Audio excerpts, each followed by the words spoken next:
I think nowadays music is probably one of the easiest means to lose your moral sense. Music is audio pornography today. That's what it is.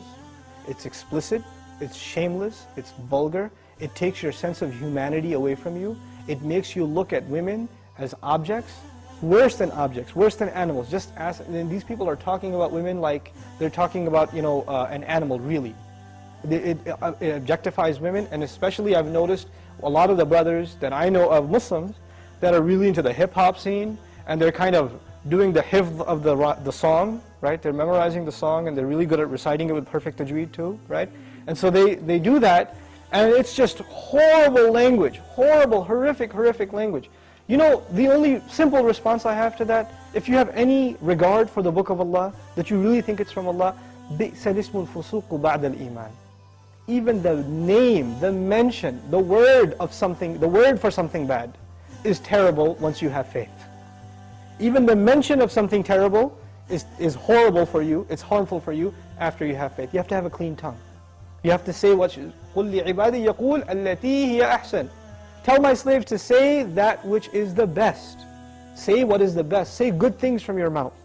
So this is the first thing. When you say horrible things and you say things that are in direct contradiction to the moral gauge Allah gifted us with, then obviously you're deviating from your natural fitrah, your predisposition to turn to Allah. And when you constantly listen to garbage like that, then you get deviated. And you don't find pleasure except in disobedience to Allah, and that's a sign of a sick heart. So one has to distance themselves from this. This is the first step. And I'll tell you, this is my personal measure, this is not a fatwa, it's my personal analysis, you don't have to take it.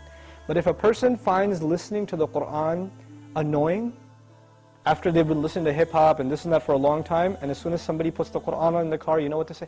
Oh man, turn that off, man, I don't want to, I just want to talk. And they immediately, they get a little annoyed when they hear the Qur'an. That actually means the shayateen have taken over. And they're constantly making waswas out of this person. Because what do the shayateen hate the most? Yes, they hate the Qur'an. They hate the word of Allah. They flee, it hurts them. So you know what they do? Because this person has let the shayateen, the devils, into his heart, they start pinching at his heart when he hears Qur'an, and he says, I don't want to hear this. Right? It's like surgery, it's like pulling a tooth for this person. This happens. When you try to give this person a reminder from Allah's word, they get annoyed by it, like agitated, like an allergic reaction. Why? Because they've let the shayateen in. To let them out, the first thing you got to do is stop supplying them with fuel. This is fuel. This useless wasting of time, this is fuel for shaitan. They love that you waste your time. They love it. Because the one asset, the one piece of wealth Allah gave every human being is time. And what is music and TV and YouTube and Facebook and MySpace and like Twitter and whatever else? If you're spending hours and hours and hours on this stuff, what is it except destroying your time? It's taking that one asset away from you. Shaitan would love nothing more. May Allah subhanahu wa ta'ala give you the strength to get away from these temptations. My advice that I keep going over, I can't get enough of giving this advice, find better friends. Find company that is not into these things and try to spend more time with them, and inshallah you'll wean yourself off of these habits. Bi-idhnillah.